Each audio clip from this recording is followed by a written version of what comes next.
যে জায়গায় যে আগারগাঁর সামনে কড়া আন্দোলন চলতেছে, আমরা রাস্তাঘাট সব বন্ধ। মোবাইল কোম্পানিগুলো নাকি আন্দোলন করতেছে, মোবাইল বন্ধ করে দিচ্ছে। সেই জন্য এই আন্দোলনটা আসলে কতটুকু যৌক্তিক, মানুষের এভাবে হয়রানি করা।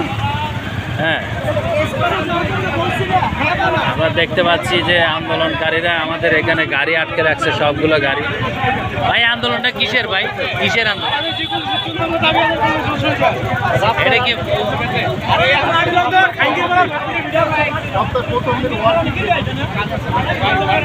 দেখতে পাচ্ছি সব রাস্তা আটকে দিচ্ছে তারা, মানে বলতেছে না কিসের আন্দোলন। ঢাকা শহর পুরো অঞ্চল, মানে আগারগাঁ পুরো এলাকায় যান মোবাইলের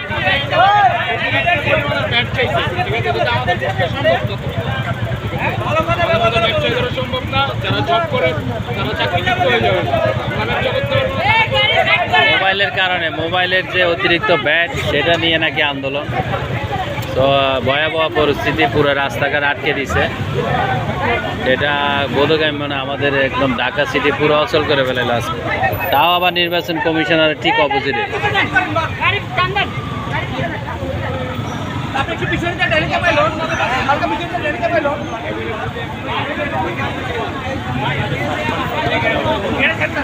এই ভাই এই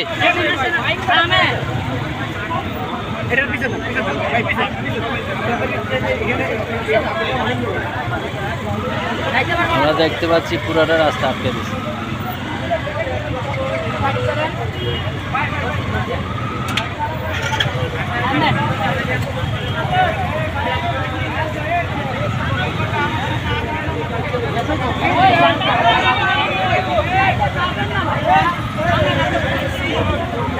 আমাদের যেতে দিচ্ছে না এই মুহূর্তে, সব বাইক আটকানো, একদম পুরো রাস্তা আটকে দিচ্ছে তারা।